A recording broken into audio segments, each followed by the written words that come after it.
Hey there, I'm Elise and welcome back to my channel. So today I have my friend Brigitte here to have, one more time.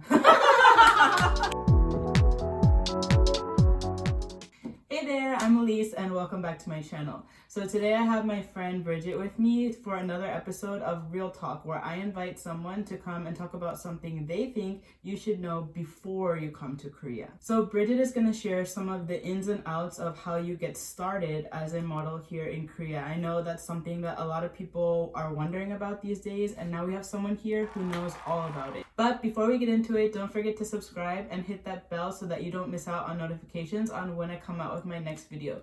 You can also follow me on Instagram for more advice, stories, and peeks into my real life in Korea. Okay, so I know that there are a lot of preconceptions about what it's like to come over to Korea and be a model, and I think that's because a lot of already established models are pretty much who you see setting the tone for how it works. On the other hand, there's a lot of people who might be kind of fooling you on their profiles that they are a model when actually maybe they're like an English teacher, or like me, they work in a company but they're just getting random offers and that's what they post on social media, but that's not really real, and that doesn't really cover legally are you allowed to model, and how many jobs can you get if you only focus on modeling.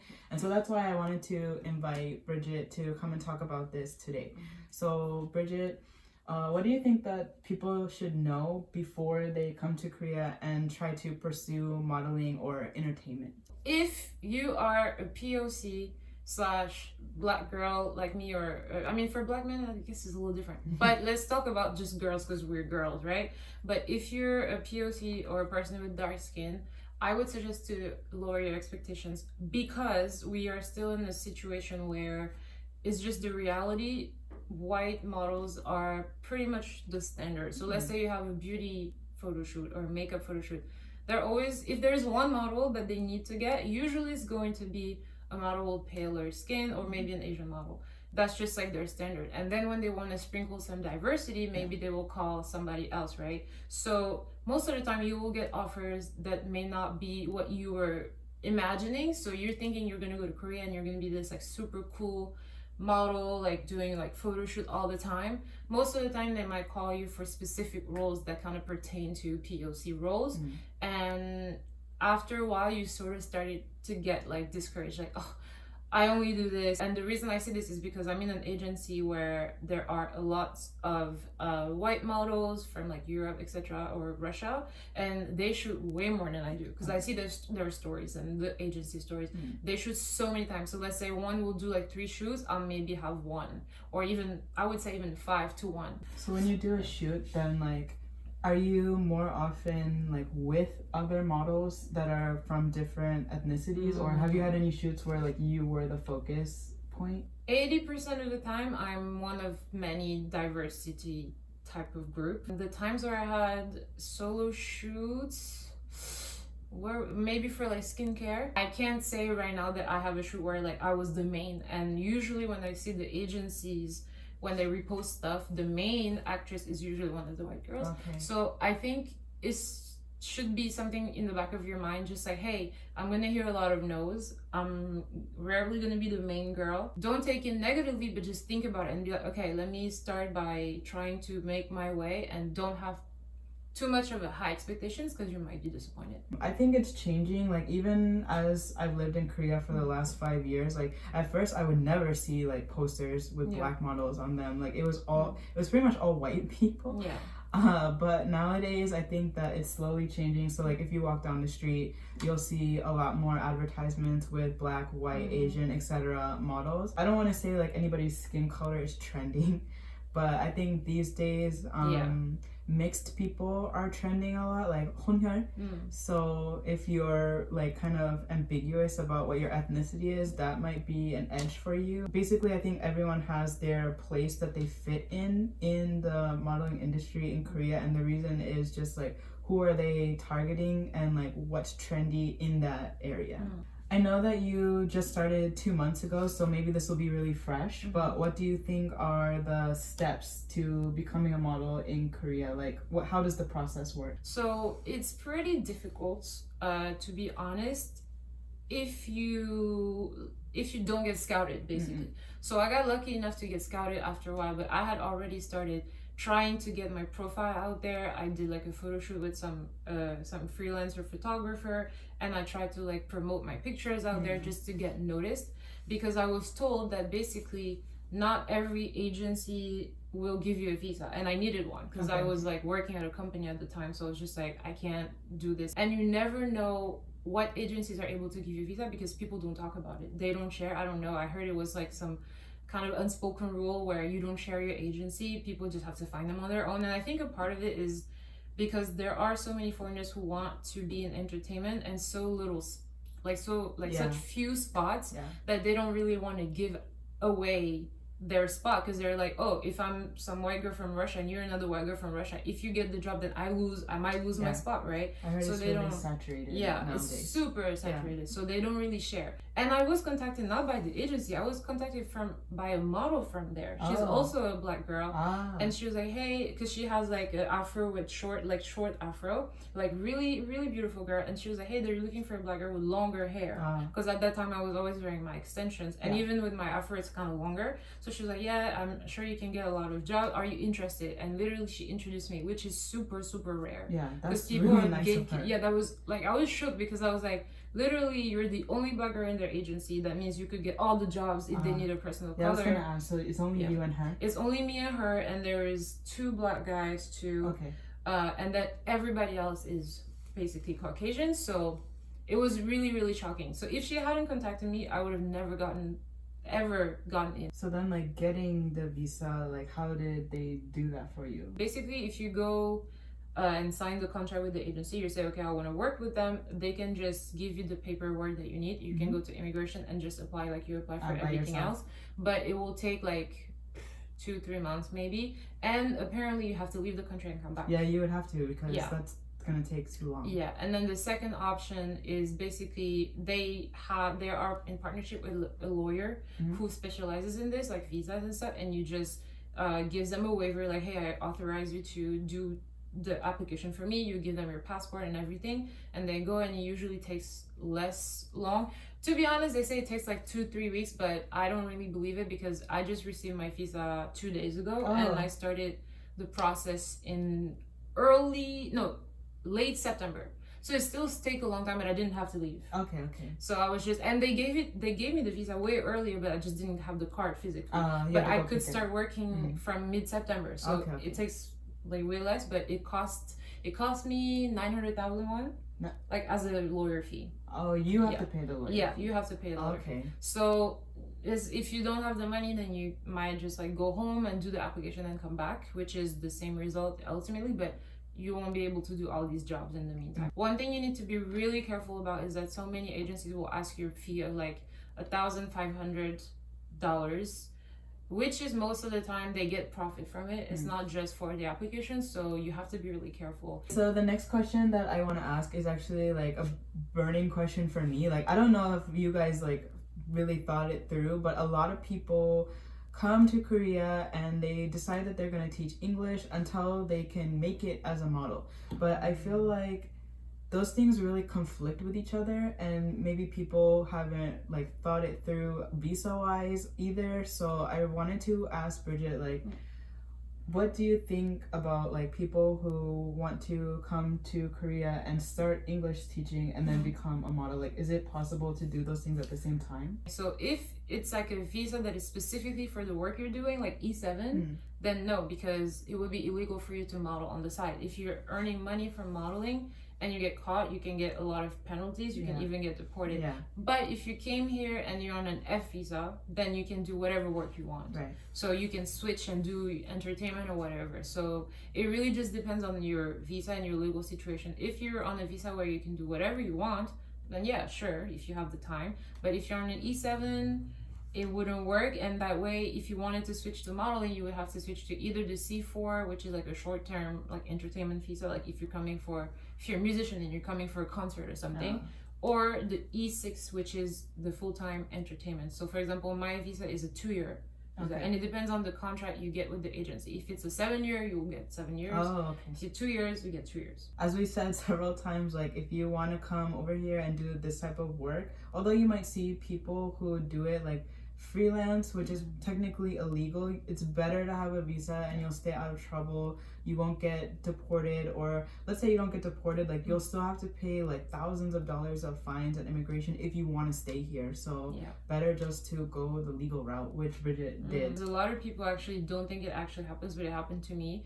when I didn't know this, and I was a student and I was just doing YouTube on the side.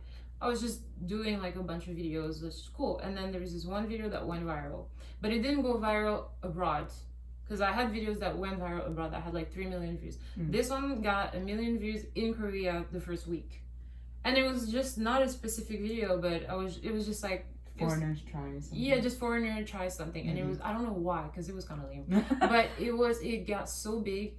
1 week into it, I was literally just going to my internship after school, and I got a call from immigration.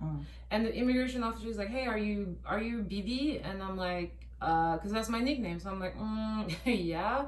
And he goes, "Did you do this video on whatever channel on that date?" And I'm like, "Yeah." He was like, "Did you get paid for it?" So I panic and I'm like, no, I didn't get paid, because I'm like, I'm not saying. I was like, no, I didn't get paid. He was like, yeah, it's it's illegal. And I was like, well, I did not get paid. And he goes, no, but you don't understand. It's illegal, because he probably knew I was capping. He probably knew, because he was like, all I'm saying is it's illegal. If you do it one more time, you might get in trouble. So please stop it. Like he literally. That was nice that he let it. No. Oh, he didn't say the nice way though. He scolded me on the phone like he was my dad. He was like, you can't do that. And then like click, and I was just like, I'm not doing this no more. That's why I just like quit and started just like working. And then when the agency came to me, I was like, okay, now I can find me. I was terrified. You never know how they're gonna find you. Just because you think like, oh, I didn't say my full name in the video or something like that, it doesn't matter. They're still gonna find a way to find you. Maybe they're gonna call the people who you worked with to find out who you are. So they found my number. Yeah, they found her phone number and called her from immigration. So don't think that you can just get away with it because you're not big yet. Like like the video might just suddenly go viral. You never know, and then next thing you know, you're in trouble. So just try to do things the right way. Okay, so now that you're with an agency, like how do you get gigs? Like is it still like people are contacting you and you facilitate it, or like the agency facilitates it? Like how does it work? Both. So they gave me, so basically some of the agencies will be like, only do the work that we give you, but in this case they say we can assign you jobs and you can say yes or no, or we can just let you do freelancing and you just get paid through the agency. So you never get paid personally, you get paid through the agency. They take their percentage and then they pay you at the end of the month. So you get a salary as if you were in a company. But it's still based on like how many jobs you did. Yeah. So you can literally, you have like the freelance section and the company section. So for example, if the company gave you the job, they can get like up to 50%. Oh, that's a lot. Yeah. And then if you do find the job yourself or somebody contacts you, it's considered freelance. So you either get they either get 10 or 15%. Also, the agency that I was talking about earlier, when you send your profile, they just archive it. And so every time there's like a role, they just say, hey, you want to apply? And so they apply for you. So that's kind of like on a rolling basis. But I send profiles every day. Like I'm always on Craigslist, I'm always on Instagram, like everything. I just send my profile to anything. I'm thinking of stories from like other foreigners who work here like years and years ago, but they talked about Craigslist and like how they ended up getting into some like very like sketchy situations because the listing ended up not being real, and it was something like they wanted like not strippers, but but kind of like entertainment girls, like for karaoke lounges and stuff that wasn't really legal.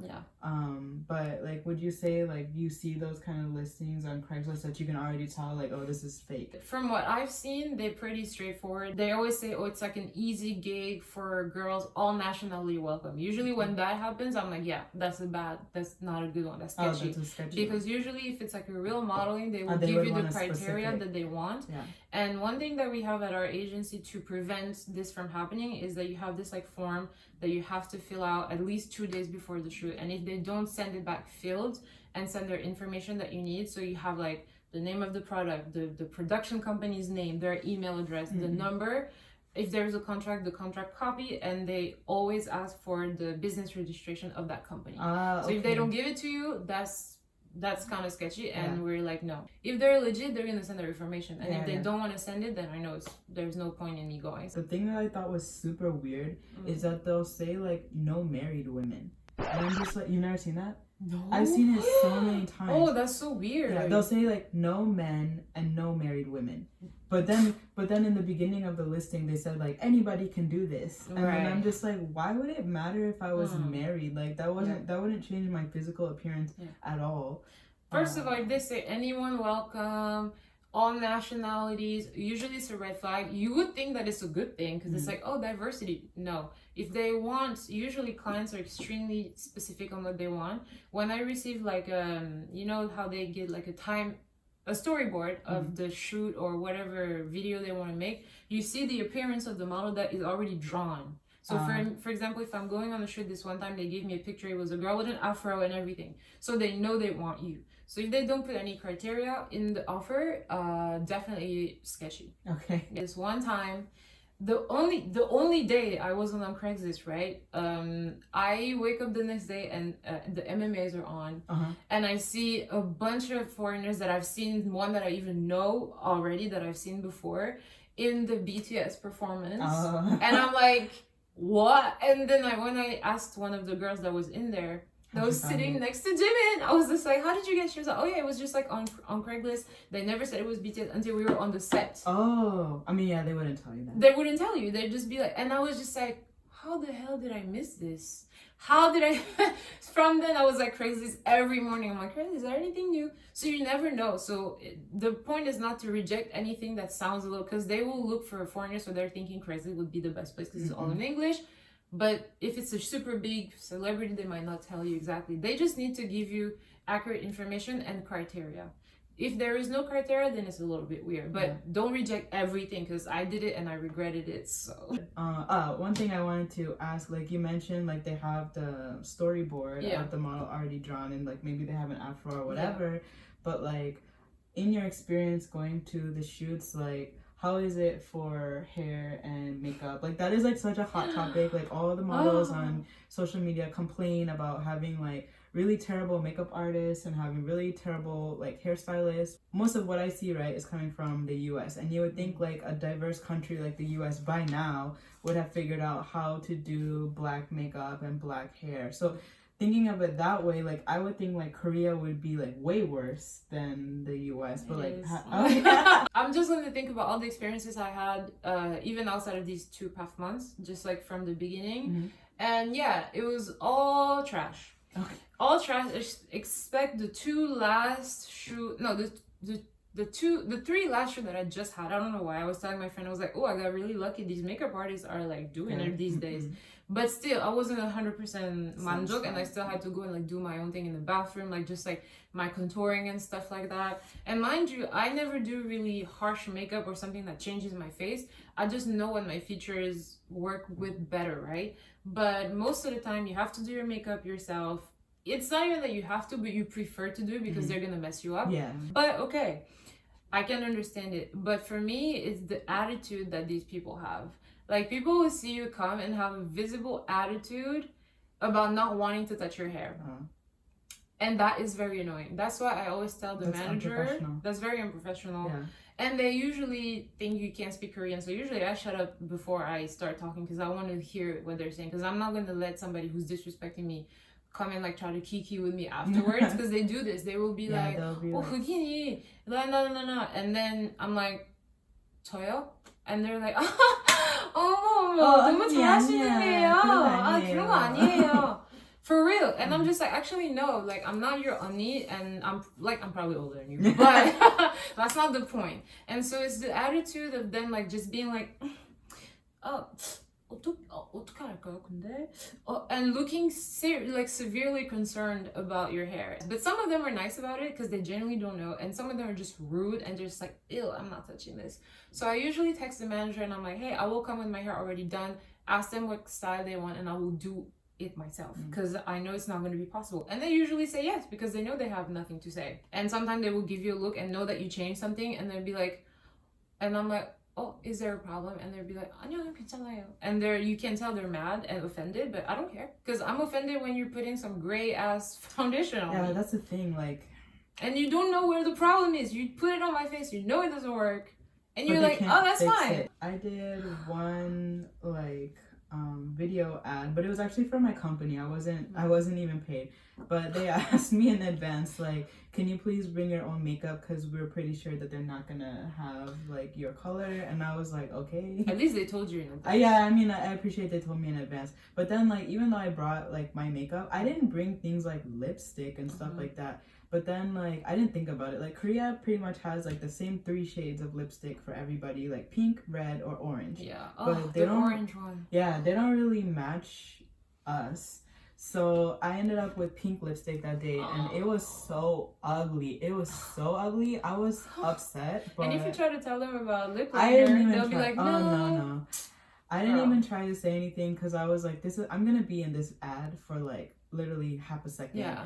And I don't think it's gonna be like, it actually was played on TV, but it wasn't like an interesting ad that everybody was gonna even recognize me. Yeah. So I was just like, it's okay, I can be ugly. But the thing that I didn't like was when she started talking about what foreigners' eyebrows look like. Even though I already have my eyebrows tattooed on, she was like, oh, we need to change her eyebrow arch and change like her eyebrow length because foreigners' eyebrows don't look like this.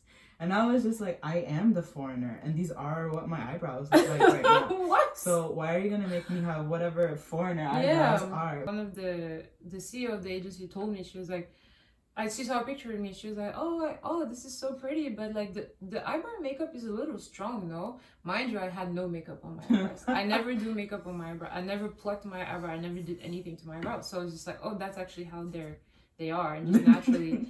And she was that's like, my face. oh yeah, she was like, oh, okay, I can tell you. And I was like, but no, tell me honestly because you know what clients want, so let me know because I don't care. And she was like, yeah, no, it would be just like, it's if they were a little straighter because my arch is really like, I got it from my dad. My arch is like, and I didn't know that was a thing. So now that you say this, I'm like, oh, okay. No, they're looking at like everything on your face, and they want to make it look like exactly whatever the idea of a foreigner is. That's so weird. It was that day I was actually upset. Not about my face looked bad, but I wasn't upset about my face. I was just upset because we were making so many comments like, oh, a foreigner should do this and a foreigner should do that. So anyway, to wrap that up, maybe like the makeup artist or the director is already gonna have some like preconceived like idea of what you're gonna look like and how you're gonna act, and they're gonna make you look like that and act like that. But at least as far as the hair and makeup, like, you might be able to have some input, and if not, you gotta go sneak off to the bathroom and like try to fix yourself up. But for me, makeup, just that one time was bad. Other times, like, it was okay. Maybe it's not my taste, but it didn't look bad on me. That's a different story. Would you say that it's harder for you to get gigs because, I mean, like, maybe the opportunities are not as like wide compared to where? To the West? I mean, yeah, compared to the West. Definitely. Like, I would never be a model in the West. Like, let me tell you, like, I'm okay with, I like my face, right? I'm very happy with what I look like. But one thing that I never even imagined was to even be called a model in France or wherever. Maybe in Senegal, maybe, I don't know. Because they like more voluptuous bodies. So, okay, maybe. But in the States no. What? No. First of all, one thing that you have to be realistic about is that, except for if you're like Caucasian, that I told you that's like the standard, whatever. But as POCs, Black people and stuff, this is more so for diversity. We can't forget that. Like, you can be super pretty, but most of the time, let's say 80% of the time, they're going to pick you for diversity. So I'm rare, basically. I'm getting less and less rare because everybody's rushing out here. And I'm like, okay, cool, come, but like, my coins. I'm like, my coins. But then again, another fellow Black girl invited me into her agency. So I'm like, I'm trying to like not be like also gatekeeping because I'm like, she gave me the opportunity, right? So I try to be grateful for that. But basically, we're rare, and that's why we're getting jobs. I would never ever have quit my job if I was in France. Like, what? No, that's crazy. I mean, the whole time, like, Bridget has been very realistic, but I think one thing about foreigners who become models in Korea, and maybe they weren't like the standard looking models, they kind of forget like the reason that they're able to be a model here is, I mean, I think that like most of the people I've seen are very pretty, but it's not like they are what you consider like model pretty back home in your own country. It's because like we are very hard to find here. So I mean, I just wish that people would be more humble and more down to earth about like how they have gotten as far as they've gotten here in this country. Just like never forget, like it's kind of like a blessing that we get this opportunity in the first place. So just like everybody needs to calm down. They will find anybody and be like, hey, you want to be in our commercial? They don't care. At first that's what I used to see, like they just, you know, every other model would just be like a model, and then you would have like a random person that would just like look like a regular person, which is fine, but you know that they were just like, hey, diversity. I don't like it sometimes though, because like no, I don't like it either. Else, not even just the vibe, like everybody else in the ad will be like super pretty. Thank you. And then they'll have like this black girl who looks like a thumb or Thank something. you. Like they didn't do, I mean, not only did they not do her makeup well and they didn't do her hair well, but like she just herself was not what people are not ready for that conversation. I mean, we're over here on Real Talk. We're trying to have a real talk. I'm just saying, like, sometimes the group of models, right? Pretty. What was that? Yeah. So that's so frustrating. Yeah, I'm just happy like more people are coming over here so that there is more representation. Because like, I mean, this is not related to modeling, but like out on the street or like when I talk to people, I've had so many people be like, I've never seen a pretty black girl before. That kills me. It's annoying, but then you look at what they've seen and you're just like, oh yeah, that girl's not pretty. So I understand why you thought that. But like nowadays, I see like much more like beautiful people of color getting into modeling in Korea, and I think people before thought they couldn't do it. Yeah. But now I think more people realize that like this is an available option for you, and so like these days I feel like the girls that I've seen are like pretty. Yeah. People might get like slightly offended by this, but you have to be realistic, especially in an industry where these people will tell you like, yeah, you're pretty or you're not pretty. They don't care. So when I see sometimes, when I first got here and I saw commercials and all of the girls, the white girls, Asian girls were like super beautiful, like, you know, just like model type. You don't even have to be skinny. They were just pretty.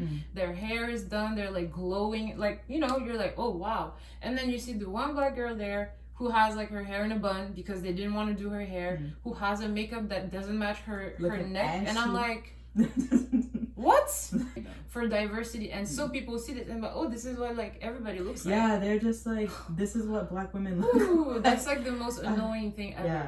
So I mean, that's why like we'll be out and people will be like, you're pretty. I'm just like, I'm normal. I don't know what you're talking about. Like seriously, I had to say this to, I think I was on the shoot and they were just like, 흑인 중에 제일 이쁜 것 같아. And I'm like, you should go to Senegal. This one time I was so frustrated, I had to show pictures. I'm sorry, I had to show pictures. Sometimes I whip out my phone and I'm just like, scroll, I'm like, this is my friend. These are my high school friends. And they're like, oh my god. And I'm like, fucking duh. Like, stop telling me I'm the most beautiful. But that's not true. I'm actually regular as fuck.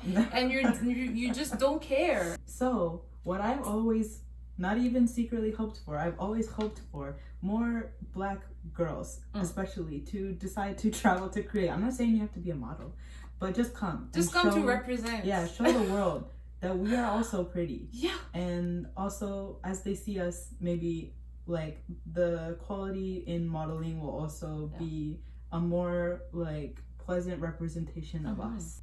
And that's why I'm so proud of Brigitte for just getting out there and trying. It's only been 2 months, but like I'm gonna put her Instagram and everything. She also has a YouTube channel. I'm gonna put her YouTube channel in the description box as well. I hope that everybody will support Brigitte as much as I support Brigitte, because I think that she's doing great. And support her too. Oh yeah, I'm not doing anything. I mean, yeah, support my YouTube. I don't even know. Support her I'm YouTube not a model. channel. Support my YouTube channel.